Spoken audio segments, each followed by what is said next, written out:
Bloody corridor आखिर है क्या और कैसे ये यूनुस सरकार की बवाले जान बन गया है। ब्लडी कॉरिडोर बांग्लादेश में बवाल की बड़ी वजह बन गया है। दरअसल ये वो विवादास्पद प्रस्तावित मानवीय गलियारा है जिसे बांग्लादेश के अंतरिम प्रमुख सलाहकार मोहम्मद यूनुस की सरकार ने म्यांमार के रखाइन प्रांत में रोहिंग्या शरणार्थियों के लिए सहायता पहुंचाने के उद्देश्य से प्रस्तुत किया है।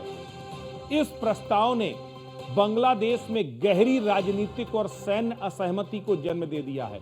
इसका मतलब यही विवाद की वजह बन गया है। अब आपको जरा पॉइंट आउट तरीके समझाते हैं कि ब्लडी कॉरिडोर क्या है। बांग्लादेश के चिटगांव हिल ट्रैक्ट्स जो CHTS है, वहां से म्यांमार के युद्धग्रस्त रखाइन राज्य तक शरणार्थियों की सहायता, चिकित्सा, देखिए जरा की ग्राफिक्स के जरिए आपको दिखाते हैं कि किस तरीके से एक कॉरिडोर बनाया गया जो चटगांव से रखाइन के तक एक कॉरिडोर बनाने की बात की जा रही है।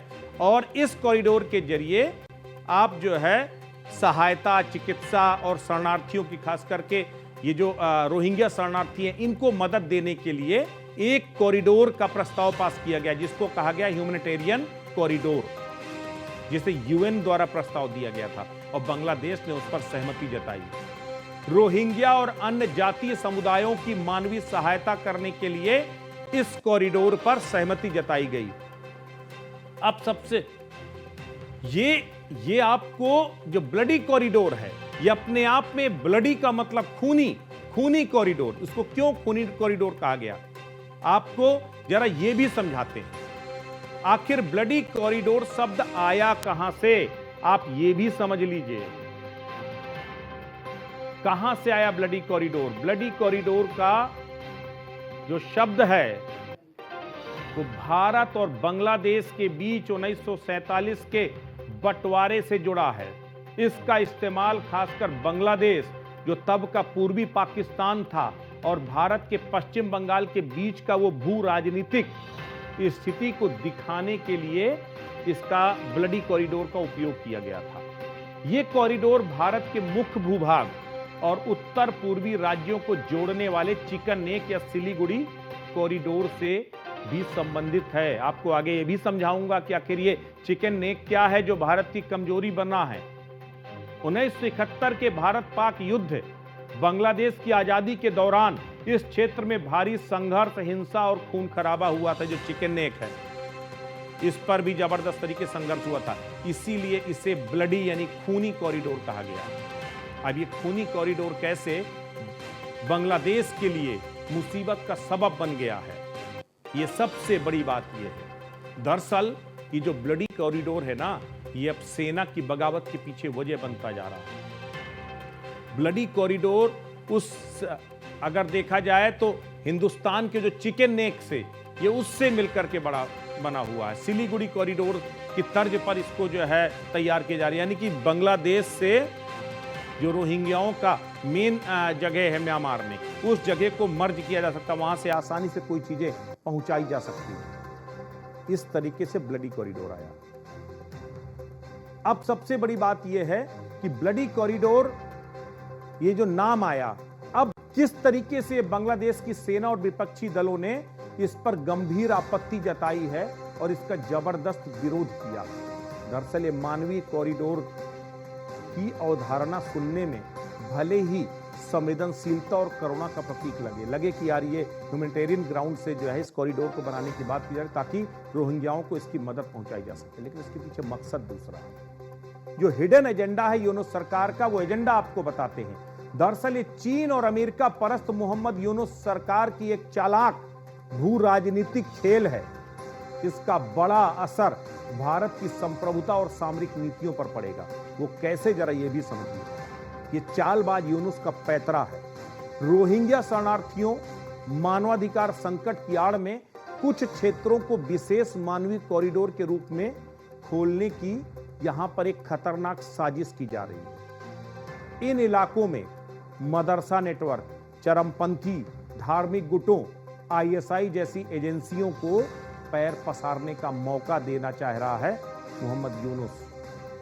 चीनी BRI परियोजनाओं के लिए भूमि, पोर्ट और लॉजिस्टिक तैयार करना भी इस पूरे जो ब्लडी कॉरिडोर के पीछे का मकसद है। विकास और शरण के नाम पर भारतीय सीमा के बेहद करीब चीन और पाकिस्तान की प्रॉक्सी मौजूदगी को स्थापित करना इसके पीछे का हिडन एजेंडा है। मोहम्मद यूनुस को चीन परस्त और अमेरिका परस्त कहा जाता और कहा ही नहीं जाता। कई मौकों पर उसने साबित भी किया। अभी कुछ दिन पहले मोहम्मद यूनुस चीन भी गए थे और जब गए थे तो वहां से भी कुछ ऐसे इंडिकेशंस मिले थे। अब यही वजह है कि अब बांग्लादेश में यूनुस सरकार के खिलाफ गुस्सा बढ़ता जा रहा है। चर्चाएं तेज हो गई हैं कि आर्मी चीफ जनरल वकार उज्जमान तख्ता पलट करने की फिराक में। बांग्लादेश में तख्ता पलट का पुराना इतिहास रहा है। सेना का रोल अब भी पावरफुल बना हुआ है। अगर आप आंकड़ों के लिहाज से बात करो तो बांग्लादेश में अब तक 5 बार तख्ता पलट हो चुके हैं। 5 बार तख्ता पलट, 4 बार तख्ता पलट की नाकाम कोशिश, यानी 71 के बाद से 2025 तक। आप सोच करके देखिए कि आपके पास कितना समय, तकरीबन आप सोचिए 71 के बाद 54 साल में 9 बार, यानी 5 बार तख्ता पलट हुआ और 4 बार तख्ता पलट कोशिश। और सबसे बड़ी बात है 1975 में अकेले 4 महीने में 3 बार तख्ता पलट हुआ था बांग्लादेश के अंदर। तो बांग्लादेश के लिए तख्ता पलट कोई बड़ी बात नहीं, खूनी संघर्ष कोई बड़ी बात नहीं। ऐसे में 1/11 जो स्टाइल मिलिट्री बैक्ड गवर्नमेंट, यानी सैन्य समर्थित सरकार फिर से उभर सकती है बांग्लादेश के अंदर, जो लोकतंत्र और जनता के खिलाफ है। सेना का काम देश की रक्षा करना, ना कि राजनीति।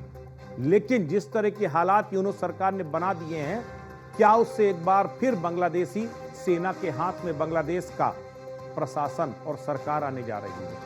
ये सवाल अब बड़ा हो गया है। 2025 में तख्ता पलट जैसे हालात क्यों बने हैं, आपको यह भी जरा समझने की जरूरत है।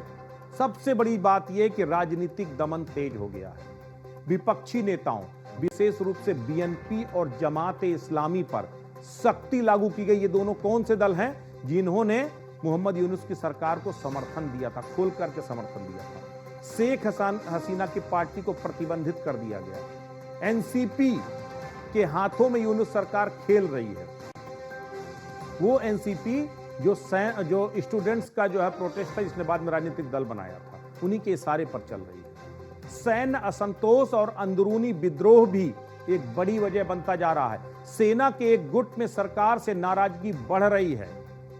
राजनीतिक हस्तक्षेप से सेना का धैर्य टूट रहा है।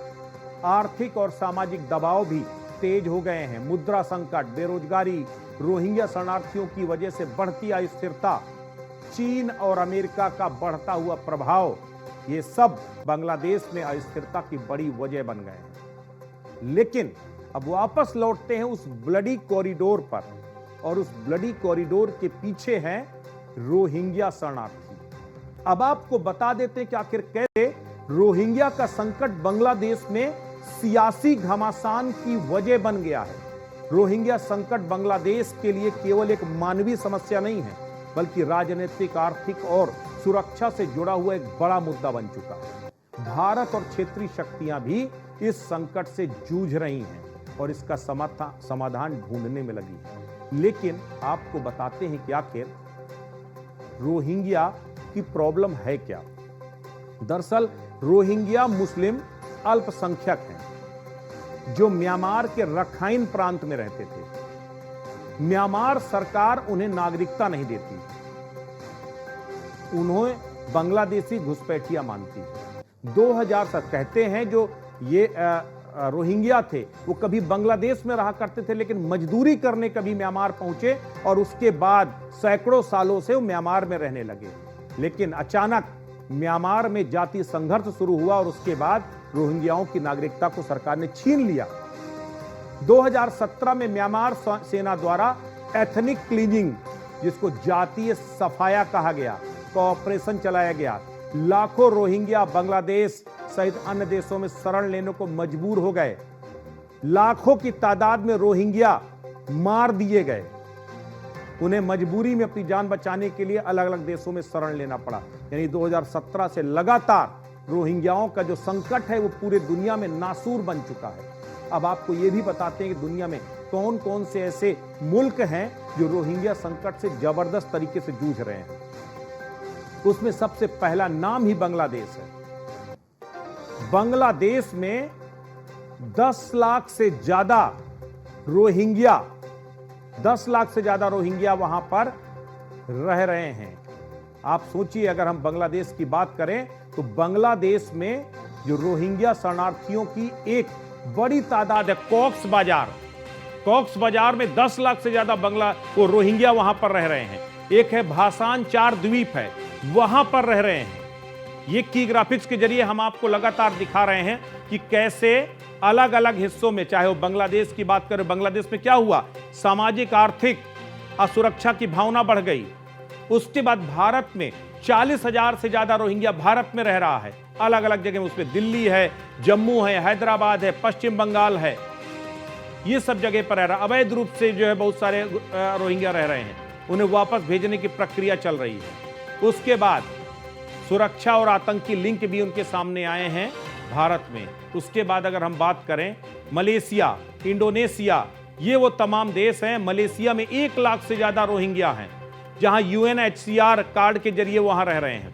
मलेशिया ने भी अब उनसे तौबा कर लिया है और उनके खिलाफ कड़ी नीति अपनाई। इंडोनेशिया, कई रोहिंग्या समुद्री रास्ते से अचेह प्रांत तक पहुंचते हैं। स्थानीय लोग अब रोहिंग्या की एंट्री का विरोध कर रहे हैं।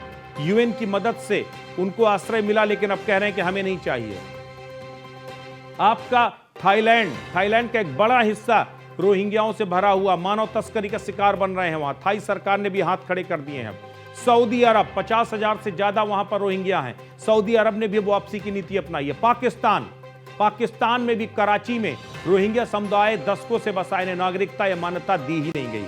तो ये वो जो तमाम आपको अलग अलग इलाके हैं जहां पर रोहिंग्या पूरी तरीके से भरे हुए, और केवल वहीं बस नहीं, ये तो वो हैं जो डोमिनेटिंग है, रोहिंग्या डोमिनेटिंग एरिया है। इसके सिवा 1 दर्जन से ज्यादा देश ऐसे हैं जहां पर रोहिंग्याओं का कहर है, जहां रोहिंग्या भरे हुए हैं।